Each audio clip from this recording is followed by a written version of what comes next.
नमस्कार दोस्तों, आज हम पढ़ेंगे छंद, जिसको हम लोग डिटेल में देखेंगे। आइए देखते हैं। तो छंद, सर्वप्रथम ये क्वेश्चन उठता है, छंद बना कैसे है। तो छंद जो बना है वो हमारे छिदी धातु से मिलकर बना हुआ है, जिसका अर्थ क्या होता है उसको भी देखेंगे। उसका अर्थ जो होता है वो होता है ढकना या फिर आच्छादित करना।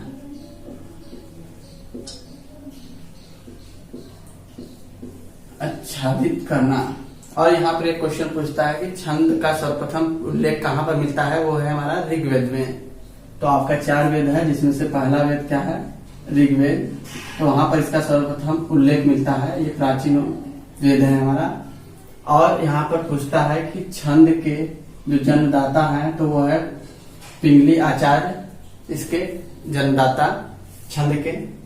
अब इसके बाद हम लोग देखेंगे कि आखिरकार छंद की परिभाषा क्या होगी। तो छंद की परिभाषा को देखते हैं तो उसमें एक अंग होता है इसका छंद का, जिसमें हम लोग देखते हैं यति, गति, तुक, लघु और गुरु, गढ़, वर्ण, मात्रा। तो इन सब पर अगर हम विशेष बल दें तो वो क्या होता है, हमारी परिभाषा होता है इसके। और यदि हमें इसको डिटेल में जानना है तो पहले सर्वप्रथम छंद के अंग को जानेंगे और उसके बाद हम लोग धीरे धीरे फिर उसके बाद आगे बढ़ेंगे। तो पहले हम लोग देखते हैं छंद के अंग को। तो जिसमें है पहला हमारा गति और यति। ये पहले हम लोग देख लेते हैं यति को। तो यति होता क्या है। तो यति क्या है, एक तरह से माने हम लोग तो विराम। अब विराम किस प्रकार होता है इसको हम लोग देखते हैं। तो विराम का अर्थ ये होता है यहाँ पर कि हम लोग किसी भी दोहे या किसी भी छंद को पढ़ते समय क्या होता है, एक जगह पर हमें रुकना पड़ता है। वही क्या है हमारा यति। अब जैसे यहाँ पर हम लोग पढ़ेंगे, जो रहीम ओछो बढ़े तो अति ही इतरा है। तो क्या है, पहले चरण पर भी हम लोग रुके और दूसरे चरण पर भी हम लोग रुके। तो यहाँ पर देखते हैं, जैसे बढ़े तो यहाँ पर हम लोग क्या है, यहाँ पर थोड़ा रुक जाते हैं, फिर तो अति ही इतरा है, फिर रुकते हैं। और फिर उसके बाद प्यादे सो फर्जी भयो टेढ़ो टेढ़ो जाए। तो यहाँ पर क्या है, यहाँ पर भी रुके थे हम लोग भयो पर, और फिर उसके बाद जाय पर भी रुके। तो ये हमारा क्या है, विराम स्थल। यही क्या है हमारा यति। इसलिए वो हम लोग छंद में क्या करते हैं, यति, जो रुकने वाला स्थान है। अब हम लोग देखेंगे इसके आगे। तो हमारा है गति। तो गति में हम लोग देखते हैं, तो गति किसे कहेंगे, तो जो छंद में हमें पढ़ते समय एक प्रभाव की अनुभूति होती है। प्रवाह, प्रवाह का मतलब कोई चीज बोलते समय लयबद्ध उसमें आ जाना चाहिए। जैसे हम लोग बोलते हैं, जो रहीमन ओछो बढ़े तो अति ही इतरा। इसका मतलब एक लय में बोलते गए। यही क्या है, छंद का प्रवाह। इसे कहते हैं छंद का जीवन। छंद का जीवन किसको बोलते हैं, तो गति को। अब इसके बाद हम लोग देखते हैं तुक। तुक होता क्या है, तो तुक इसके 2 भाग होते हैं, एक तुकांत एक अतुकांत। पहला क्या हो जाएगा, तुकांत, दूसरा अतुकांत। तो कहते किसे हैं, प्रश्न ये उठता है। तो इसको देख लेते हैं कि तुकांत किसे कहते हैं और अतुकांत। तुकांत वो होता है जैसे कि हम लास्ट मतलब एक दोहा होता है तो उसमें लगभग 4 चरण होते हैं। तो 2 चरणों को मिलाकर एक लाइन पूर्ण होता है जो हमारा। तो उसके लास्ट में जो होता है वर्ड, वही क्या होता है, और ये तो दोनों के लास्ट वर्ड जो होते हैं अगर सेम है तो वही क्या है हमारा तुकांत। मतलब तुक, उसका तुक मिल रहा है, इतिराय जाय, तो यह जो मिला यही क्या है हमारा तुकांत। अगर ये वर्ड सेम न होकर अगर अलग है तो वो क्या हो जाएगा, अतुकांत। ठीक है, तो आपको यहाँ पर समझ में आ गया होगा। अब इसके आगे हम लोग देखेंगे लघु और गुरु मात्रा किस प्रकार लगाते हैं। तो हम लोग इसके आगे देख लेते हैं।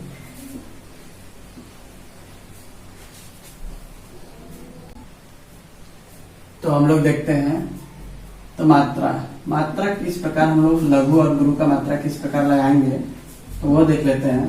तो एक तरफ आपका लघु, एक तरफ आपका दीर्घ है, उसी को गुरु कहते हैं। तो इसमें हम लोग देखेंगे तो जो मूल स्वर होते हैं वो क्या होता है हमारा लघु।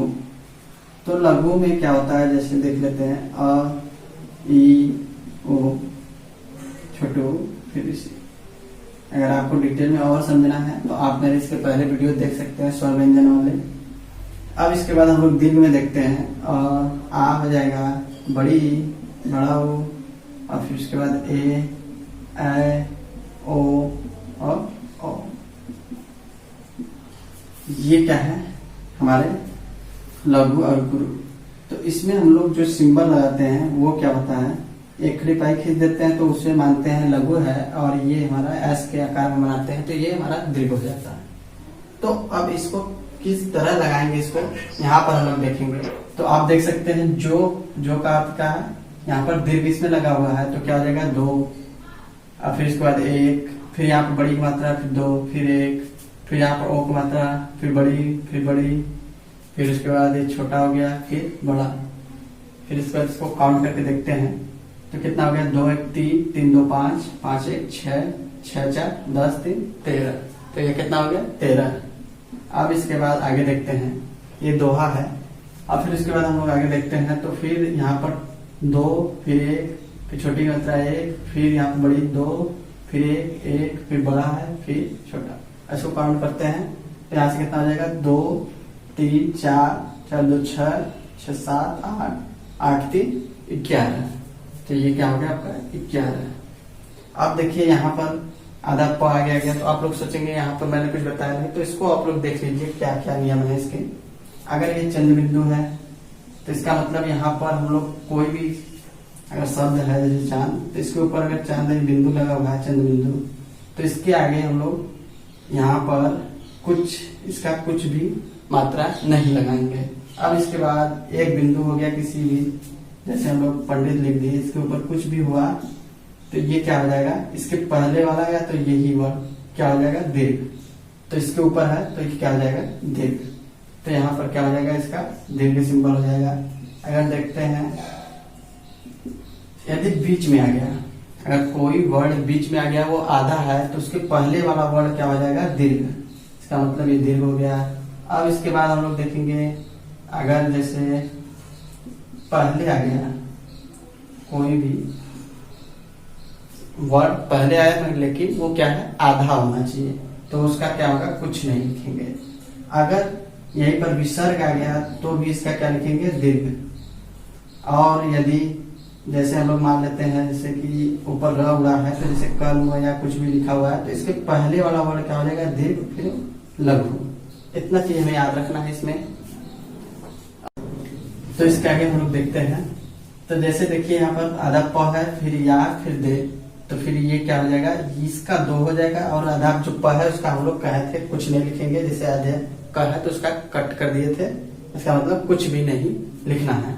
तो या का हम लोग 2 लिखेंगे, और फिर इस पे एक मात्रा है तो ये दीर्घ हो गया, तो फिर यहाँ पर 2, फिर 2, फिर 1, यहाँ पर बड़ी, फिर 2, फिर 1, फिर 2। तो इसको काउंट करते हैं, 2 4 6 7 8 10 3 13 यहाँ पर हो गया। अब इसके बाद हम लोग देखते हैं टेढ़ हो जाए तो फिर यहाँ पर क्या हो जाएगा 2, फिर वो मात्रा, फिर 2, फिर 2, फिर 2, फिर यहाँ पर 2, फिर 1, 2 4 6 8 10 11। इसके बाद मैं बताऊंगा आप लोगों को जब मात्रा के आधार पर जब हम लोग गिनती करते हैं तो जब 13 ऐसे देखिए 13 और 11 ये क्या है 13 मतलब पहले चरण और तीसरे चरण में अगर 13 है तो वो दोहा होता है, और दूसरे चौथे में 11 होता है तो क्या होता है वो दोहा वो भी होता है। तो इसी को हम लोग देखना था। तो ये आपको मात्रा लगाने आगे होगा। अब इसके बाद हम लोग गढ़ की बात करते हैं। तो गढ़ में हम लोग देखते हैं तो गढ़ क्या होता है। तो गढ़ में जैसे कि यहाँ पर मैं एक चीज बता देता हूँ, अगर 3 वर्ण हैं, जैसे देखिए यहाँ पर एक ट्रिक होता है, यह माता राज भान सलगन, ठीक है। तो यहाँ पर जैसे कि 3 वर्ण को अगर हम लेते हैं समूह में, तो एक गढ़ में 3 समूह होते हैं और टोटल गढ़ों की संख्या 8 होती है। अब जैसे देखिए यहाँ पर यह है तो ये हो जाएगा यगढ़, फिर उसके बाद ये म है तो यहाँ पर मगढ़, फिर यहाँ पर त से तगढ़,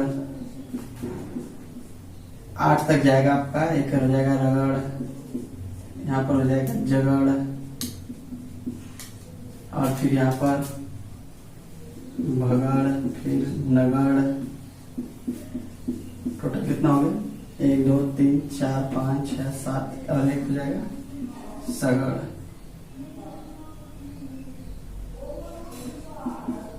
तो यही जो 8 है ये क्या है आपके गणों की कुल संख्या 8। इसको जब मैं वर्णित छंद पढ़ाऊंगा तो उसमें आपको डिटेल में बताऊंगा, ठीक है। अभी इसके आगे हम लोग चलते हैं। तो अब आपका आएगा वर्ण।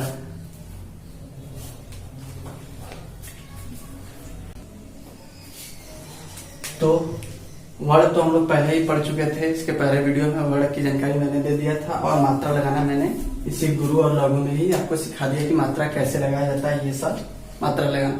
अब हम लोग देखेंगे छंदों का भेद। छंद प्रायः 2 प्रकार के होते हैं। तो हम लोग देखें तो 2 प्रकार कौन कौन से होते हैं। तो एक होता है मुख्यतः मात्रिक। पेपर में आएगा तो आपको मुख्यतः 2 ही प्रकार मानना है, मात्रिक छंद और वर्णिक छंद। वैसे होता भी है तो इसके आगे होता है मुक्तक छंद, तो वो सब हमें नहीं पढ़ना है। प्राय 2 ही प्रकार के पढ़ने हैं, जिसमें से ये हो गया। तो मात्रिक और वर्णिक छंद, ये इनमें क्या होता है कि हमें पढ़ना है मात्रिक और वर्णिक छंदों के 3 भेद होते हैं। अब हमें ये देखना है कि ये मात्रिक और ये वर्णिक छंदों के 3 भेद होते हैं। तो कौन कौन से होते हैं? तो पहला होता है सम मात्रिक या समवर्णिक, ठीक। दूसरा होता है विषम मात्रिक या, इसके पहले देख लेंगे अर्धसम, फिर उसके बाद उसको पढ़ेंगे। अर्धसम मात्रिक या फिर वर्णिक, और फिर तीसरा हो जाएगा आपका विषम मात्रिक या फिर विषम वर्णिक। दोनों को एक ही में हम कंबाइन करके पढ़ेंगे।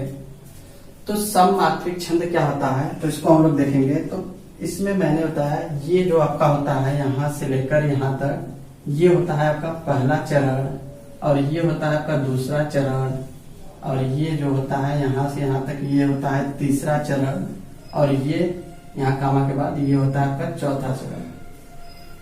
तो मेरे कहने का ये ऐसा था कि जो इसमें चारों चरण हैं, इनमें चारों चरणों के क्या होगा, चारों चरणों की संख्या, या तो वो मात्रा हो या वर्णिक, सभी मात्राओं या वर्णिकों की संख्या जो होती है वो समान होती है। तो चारों चरणों में मात्रा व वर्णों की संख्या समान होती है। कैसे होती है? समान। अब जिसे समान करने का मतलब ये है कि आपका वो हो जाएगा, जैसे कि इसमें एग्जांपल सकते हैं चौपाई, ये क्या है मात्रिक छंद चौपाई। और इसके बाद हम लोग देखेंगे तो फिर चौपाई के बाद आप इंद्रवर्जा, ये क्या है आपका वर्णिक छंद। तो इन सभी में क्या होता है कि प्रत्येक लाइन में, एक लाइन में 16 मात्राएं होती हैं इसमें चौपाई में। तो एक लाइन में 16 मात्राएं रहेंगी और चारों चरणों में समान मात्राएं रहेंगी, कहने का ये अर्थ था। और जो अर्धसम क्या होता है कि जो पहला और तीसरा इसमें समान रहेगी मात्राएं, और दूसरे चौथे में भी समान मात्राएं रहेंगी। और तो इसका मतलब यही हुआ कि हमारा पहला प्लस तीसरा चरण समान, और फिर उसके बाद मात्रा और वर्णों की संख्या समान रहेगी, और फिर दूसरा आपका प्लस चौथा, ये चरण क्या रहेंगे समान। समान का मतलब ये हुआ कि इसमें क्या है मात्रा और वर्णों की संख्या समान रहेगी। अब इसके बाद विषम मात्रिक में क्या होगा, 4 चरण होंगे, ये जरूरी नहीं है। इसका मतलब ये होगा कि 4 चरण से जब भी रहेगा अधिक, मतलब कि वो चरणों की संख्या अधिक होगी 4 चरणों से, और फिर उसके बाद प्रत्येक चरण में वर्णों और मात्राओं की संख्या भिन्न भिन्न होगी। इसमें कहने का अर्थ यह है कि इसमें न तो चरणों की संख्या समान है, 4 से ऊपर रहेंगी 6 चरण, और प्रत्येक चरण में मात्रा और वर्णों की संख्या वो भी भिन्न भिन्न रहेंगी। अब इसके बाद हम लोग देखते हैं मात्रिक और वर्णिक छंद। तो पहले हम लोग देखते हैं कि मात्रिक छंद के उदाहरण कौन कौन से हैं उसको हम लोग देख लेते हैं। लोग देखेंगे तो मात्रिक छंद, इसके बाद वर्णिक छंद देखेंगे। मात्रिक छंद में हम लोग देखेंगे दोहा, सोठा, चौपाई, रोला, कुंडलिया, बैरवै, गीतिका, हरिगीतिका, और फिर इसके बाद आपका हो जाएगा छप्पन। ठीक, तो हम लोग देखते हैं पहला दोहा। दोहा का परिभाषा देखते हैं। दोहा में क्या होता है कि पहला और तीसरे चरण में 13-13 मात्राएं, जबकि दूसरे और चौथे में आपका 11-11 मात्राएं होंगे, प्लस तीसरा इक्वल टू 13-13 मात्राएं, और दूसरा और चौथा में आपका 11-11 मात्राएं। और यहाँ क्वेश्चन कभी कभी घुमा देता है, तो ये 1-3 का मतलब विषम चरणों में मात्राएं, विषम चरण, और ये क्या हो जाएगा समचरण।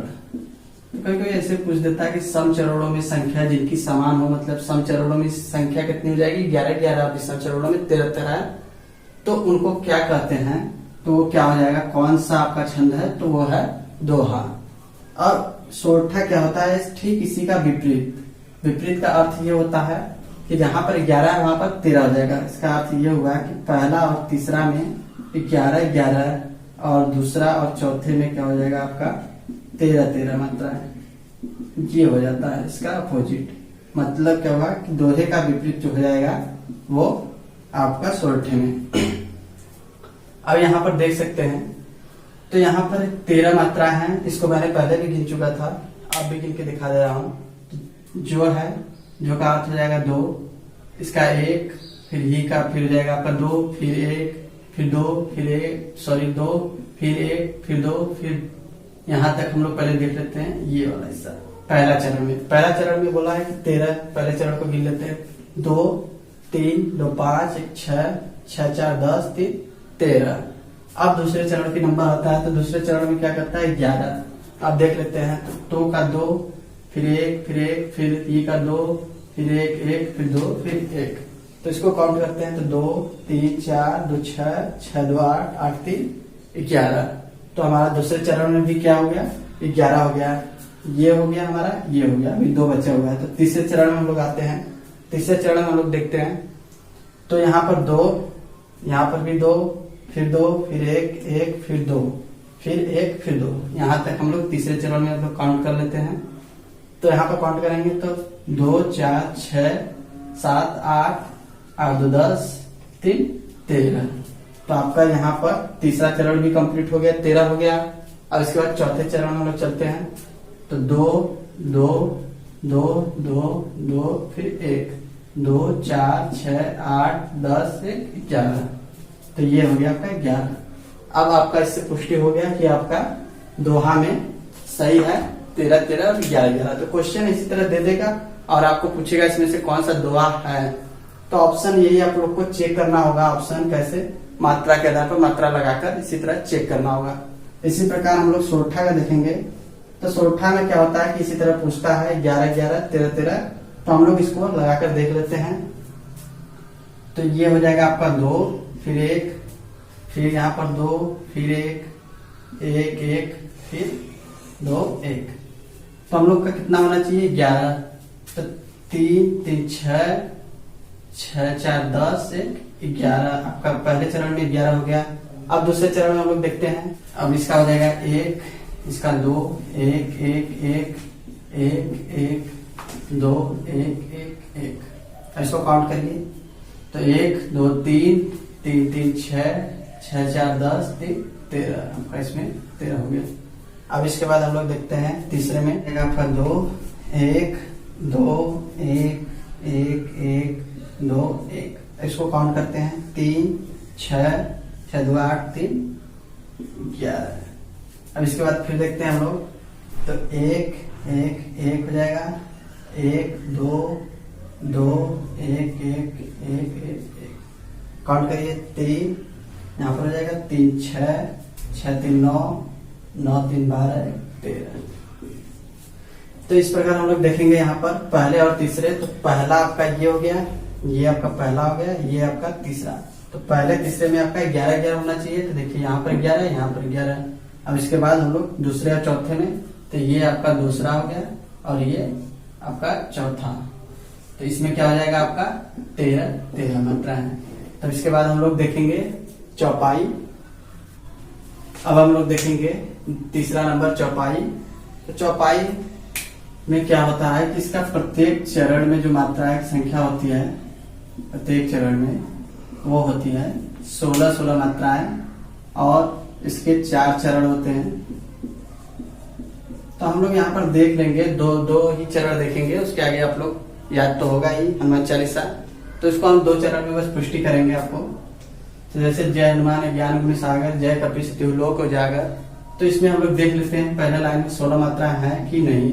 तो 1 1, फिर यहाँ पर 1, फिर 2, फिर 1, फिर 2, फिर 1, 1 1 2 1 1 देख लेते हैं। तो 1 2 3 4 6 7 7 3 10 10 4 14 2 16।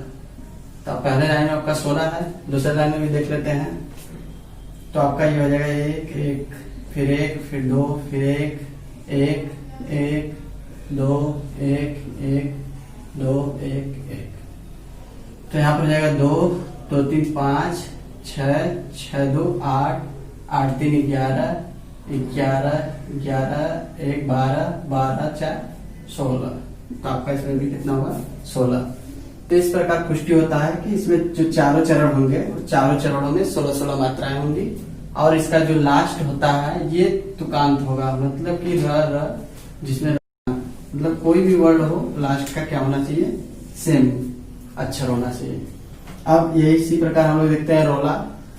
तो इसके भी 4 चरण होते हैं, और 4 चरण में जो यति होता है वो 11 और 13 पर यति होता है। 11-13 पर यति का अर्थ है कि यहाँ से पहला दूसरा दोनों मिलाकर पहला 11 फिर दूसरा 13 इसकल टू 24 मात्राएं इसमें होंगी। तो हम लोग देख लेते हैं। तो 1 2 1 2 2 2 1, और फिर उसके बाद 2 1 1 1, यहाँ पर 1, ये देखिए आधा है तो ये पहला 2 हो जाएगा, ये भी 2, ये आपका आधा है तो 2। अब हम लोग काउंट करते हैं। तो यहाँ पर हो जाएगा 3 3 6 6 4 10 1 11। पहले में तो सही हो गया 11। अब देखते हैं दूसरे में 13। तो ये आपका 3 2 5 5 4 आपका आ जाएगा 9 9 4 13। तो ये आपका 13 है। तो 11 और 13 कितना हो गया 24 मात्रा है। अब इसके बाद दूसरा लाइन पुष्टि करेंगे, फिर उसके बाद सारी लाइनें उसी तरह सेम रहेंगी। तो दूसरा भी पुष्टि कर लेते हैं। तो 1 2 1 2, यहाँ पर सॉरी यहाँ पर बिंदी है तो बिंदी के पहले भी हम लोग बिंदी, फिर यहाँ पर फिर 2 हो जाएगा, फिर 1, फिर उसके बाद यहाँ पर 1 2 2 1 1 2 2 2। फिर देखते हैं इसमें तो 3 ये हो जाएगा, 3 6 6 4 10 1 11 ये हो गया आपका। और फिर इसके बाद 3 3 6 6 3 9 9 4 13। तो ये आपका इधर हो गया 13। तो इसमें भी क्या हो गया 24 मात्राएं। इसी प्रकार आप सभी में देख लीजिएगा सेम आएगा। तो कहने का बस अर्थ ये था कि यहाँ पर पूछता है रोला, तो रोला को काउंट करने का तरीका यही था, आपको इसी प्रकार काउंट करना होगा। अब हम लोग देखते हैं इसके आगे कुंडलिया और वर्वय। इसमें हम लोग देखेंगे तो पहले देख लेते हैं वर्वय को। तो वर्वय जो होता है इसमें क्या होता है कि 12 प्लस 7 पर यति होता है, और टोटल प्रत्येक चरण में 19 मात्रा है। मतलब ये कि पहले चरण में 19 और पहले मतलब पहला पंक्ति और दूसरा पंक्ति इसमें भी 19, ठीक है 19 19 मतलब एक लाइन में यति होने पर 19 मात्राएं होंगी, इसमें भी 19 मात्राएं होंगी। और एक चीज ध्यान देने वाली बात है कि यहाँ पर भी क्वेश्चन एक तरह से और पूछता है, सभी छंद की बात कर रहा हूं मैं, क्या वो पूछता है। मैंने जब बताया कि भेद होते हैं जो मात्रिक और वर्णिक छंदों के 3-3 भेद होते हैं, तो उसमें मैंने बताया था सम मात्रिक या सम वर्णिक। तो सम मात्रिक, यहाँ पर मात्रिक पढ़ा रहा है तो मात्रिक आएगा, सम मात्रिक, अर्ध सम मात्रिक, विषम मात्रिक, ठीक है। तो इस तरह के क्वेश्चन आते हैं। तो अर्ध सममात्रिक जो होता है यहाँ पर सममात्रिक, तो अर्ध सममात्रिक का अर्थ ये होता है कि पहला और तीसरा चरण समान रहेगा और दूसरा चौथा और वो भी समान रहेगा, ठीक है। तो इसमें हम लोग देखते हैं तो 12 7, तो इसका मतलब इसमें 12 होगा और इसमें 7 दूसरा चरण, और फिर तीसरा चरण में फिर 12 होगा, फिर इसमें 7। कहने का मतलब ये दोनों 12 12 सेम है और इसमें 7 7 समान है। तो यही कहने का मतलब ये क्या है, अर्ध सममात्रिक है। सममात्रिक का मतलब होता है कि चारों मात्राएं, मतलब चारों चरण में मात्राएं जो होती हैं समान होती हैं, ठीक है। तो हम लोग देखते हैं, काउंटिंग करना शुरू करते हैं। इसमें काउंटिंग करेंगे 1 1 1 1 2 2 1 1 1 1 2 1 1 2 1। ये छोटू की मात्रा गुरु में लगता है इसलिए 1 होगा। अब हम लोग देख लेते हैं नीचे वाले में 1 1 1 1 2 1 1 2 2। यहाँ पर देखिए री, मैंने बताया था वो कि मूल स्वर है, तो मूल स्वर में गिनती करेंगे तो क्या हो जाएगा, 1 खड़ी पाई 1 1 1 1 2 1। तो हम लोग गिनते हैं तो 3 यहाँ पर हो गया, 3 यहाँ पर 6 6 3 9 9 3 12, तो 12 हो गया आपका। अब आगे देखते हैं 3 ये हो गया, 3 ये 6 1 7। पहले लाइन में हमारा 19 हो गया, 12 7 पर अति होने के साथ। अब देखते हैं 2 4 6 6 2 8 8 2 10 2 12, इसमें भी 12 हो गया आपका। अब इधर देखते हैं 2 4 6 1 7, ये हो गया 7। और ये क्वेश्चन बहुत बार पूछा गया है पेपर में। इस क्वेश्चन को आप रट ही लीजिएगा, मैं तो कहूंगा, क्योंकि ये क्वेश्चन बहुत बार पूछा है बरवय, और बरवय में यही सेम उदाहरण कई बार पूछा गया है। तो इसलिए मैं बता दे रहा हूँ आपको, डिटेल में बताया। ये क्या है, अर्ध सममात्रिक छंद है, ठीक है। और ये भी क्वेश्चन पूछता है कि अर्ध सममात्रिक छंद है, बरवय दे देता है ऑप्शन में, तो आप लोग को क्या मानना है, बरवय, ठीक है। अब देख लेते हैं कुंडलिया। तो कुंडलिया में क्या होता है, दोहा प्लस रोला। अब कंडीशन क्या है कि पहला 2 पंक्ति जो ये शुरुआत का है, ये 2 लाइन क्या होगा, 2 लाइन क्या होगा रोला का, दोहा का, और प्लस 4 लाइन क्या होगा आपका रोला का। तो इस प्रकार इसमें देखेंगे तो रोला में क्या होता है, 11 13 प्रयति होता है, और इसमें भी एक तरह से माने तो दोहा में क्या होता है, 13 11 होता है। बस अंतर इतना ही है, इसको हम लोग देख लेते हैं। तो यहाँ पर कृत घन कबहू न मानही, कोटि करो जो कोय, सर्वस आगे राखिए तऊ न अपनी होय, तऊ न अपनी होय, भले ही भली का न माने, काम काढ़ी चुप रहे फेरी तिही नहीं पहचाने, कह गिरिधर कबीराय रहत नित ही निर्भय मन, मित्र शत्रु न एक दाम के लालच कृत घन। तो इसमें क्या है कि आप लोग को देखिए, मैंने क्या बताया, 2 लाइन क्या हो जाएगा आपका दोहा, 4 लाइन रोला। तो इसमें हम लोग काउंटिंग करेंगे पहले दोहा के हिसाब से। दोहा में क्या होता है आपका 13 11, फिर 13 11, मतलब क्या है, पहले तीसरे में 13 13 दोहा में होता है, ठीक है। तो ये देखिए 1 1 1 1 1 1 1 2 1 2 2 1 1 2 2 2 1। अब 1 1 1 1 2 2 2 1 2 1 2 1 1 1 2 2 1, ठीक है। अब फिर इसको नीचे देख लेते हैं 1 2 1 1 1 2 1, यहाँ पे भी 2 हो जाएगा, फिर 1 2 2 1 2 1 2 2 2 1 2 1 1 1 1 2 2 1 1 1 1 1 1 1 2 2। अब हम लोग देखेंगे पहला दोहा 4 4 8 8 5 13 हो गया आपका। पहला चरण तो फॉलो कर रहा है, पहला चरण। अब दूसरे चरण को चलते हैं, 3 3 6 6 4 10 1 11। दूसरा चरण भी फॉलो किया। अब देखते हैं यहाँ पर 4 4 8 8 5 13, ये भी चरण आपका फॉलो कर गया। अब देखते हैं 3 3 6 4 10 1 11, मतलब कि पहला दोहा वाला जो था 2 लाइन वो फॉलो कर गया।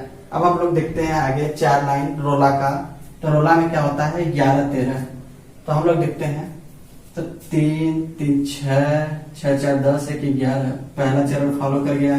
दूसरे चरण में आते हैं रोला के, तो ये 3 3 6 3 9 9 4 13, ये भी फॉलो कर गया। अब देखते हैं आगे तो 3 3 6 3 9 9 2 11, ये भी फॉलो कर गया।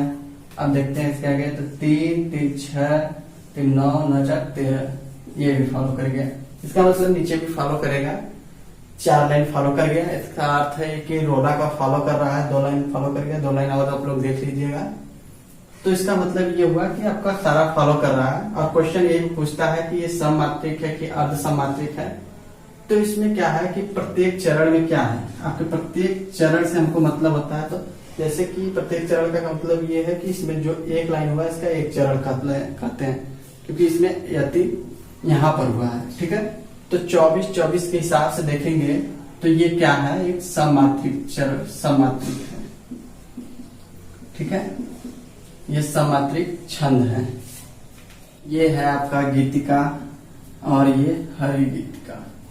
तो इसमें हम लोग देखेंगे कि इसमें 14 प्लस 12 = 26 पर यति होगा। तो इसका मतलब है कि प्रत्येक लाइन में 26 मात्राएं होंगी, और 26 मात्राएं का अर्थ हुआ कि ये क्या हो जाएगा, सममात्रिक छंद। ये क्वेश्चन पूछ सकता है, पूछा भी है। और सेम इसी में देखते हैं तो इसमें हो जाएगा 16 प्लस 12 = 28, ये भी क्या हो जाएगा, सममात्रिक छंद। तो बस इसमें यही देखना है हमको कि इसमें कितनी मात्राएं होती हैं, इनको काउंट करना है। आप लोग यही सोच रहे होंगे इसका मैं अर्थ नहीं बता रहा हूँ। अर्थ नहीं बताने का अर्थ यही है कि इसमें बस मात्राओं को काउंटिंग करना है और इसका आंसर बताना होता है कि ये कौन सा मात्रा है, इसमें मतलब कि कौन सा छंद है। तो हम लोग काउंट करना शुरू करते हैं समय बर्बाद न करते हुए। 2 1 1 1 1। देखिए मैंने बताया था कि अगर बीच में आधा रहेगा तो उसके पहले वाला क्या हो जाएगा, ये, फिर 2, फिर 1 1 1 1 सॉरी 2, फिर उसके बाद आपका यहाँ पर हो जाएगा, ये देखिए पहले आधा आ गया, आधा पहले आ गया तो उसका मैंने बताया था कुछ नहीं होगा। तो यहाँ पर 1, फिर 1 1 2 2, फिर यहाँ पर आपका 2, फिर यहाँ पर 1, फिर यहाँ पर 2।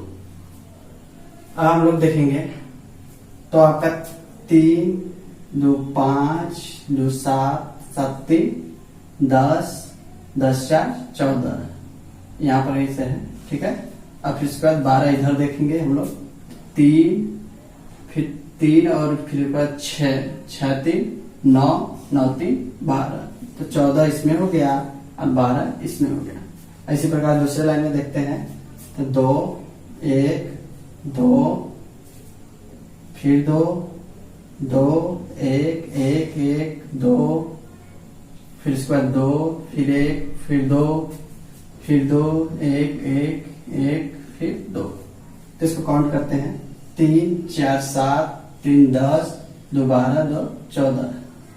ठीक है, और फिर उसके बाद यहाँ से फिर 3 4 7 7 2 9 9 3 12, तो यहाँ पर भी आपका 12 ये हो गया, 14 ये हो गया। इसी प्रकार पूरे में चलता जाएगा। ठीक है, 2 लाइन चेक कर लिए तो तीसरा लाइन साधारणतः वो आ ही जाता है।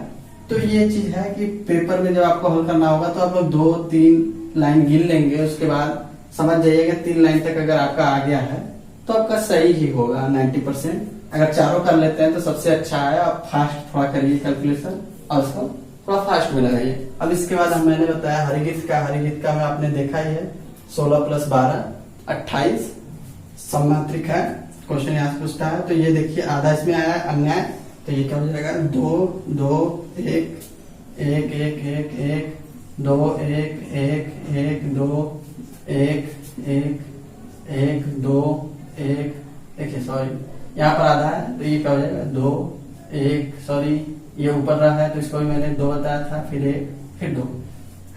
ऐसे काउंट करते हैं 4 4 8 8 4 12 12 4 16, ये आपका 16 हो गया। अब देखते हैं 12 3 3 और फिर 6 9 9 9 3 12, ठीक है। ये पहला दूसरा तो फॉलो कर गए। अब देखते हैं दूसरे लाइन में आधा न अगर पहले आता है, अगर आधा तो उसका कुछ नहीं लिखते हैं।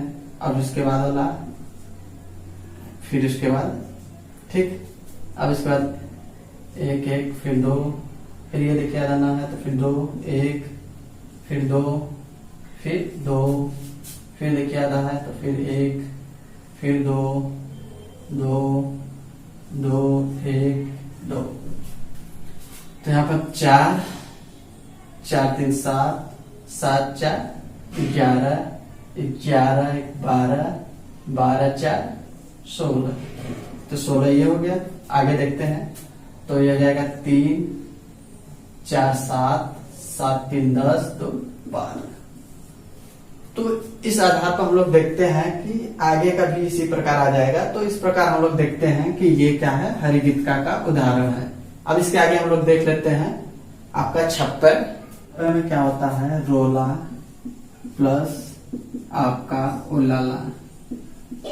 तो इसमें क्या हमको देखना है, रोला में 11 13 बेहती होता है, जबकि उलाला में क्या होता है 15 13 बेहती होता है। तो उलाला के बारे में पता चल गया। उलाला का ये 2 लाइन है और 4 लाइन ये रोला का। तो इसका मतलब क्या होगा कि 4 लाइन ये जो है आपके पहले 4 लाइन जो होगा रोला का होगा, उसके बाद 2 लाइन जो होगा आपका उलाला का।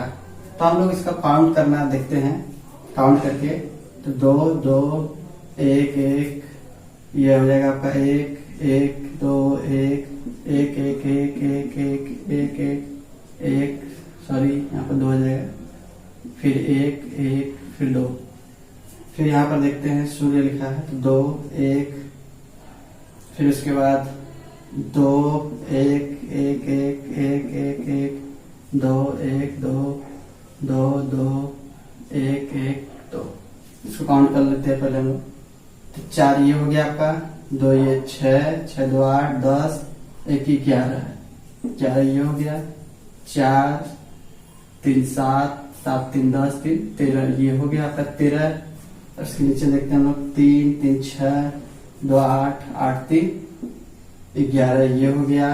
फिर उसके बाद हम लोग देखते हैं 3 3 6 9 9 4 13 ये हो गया।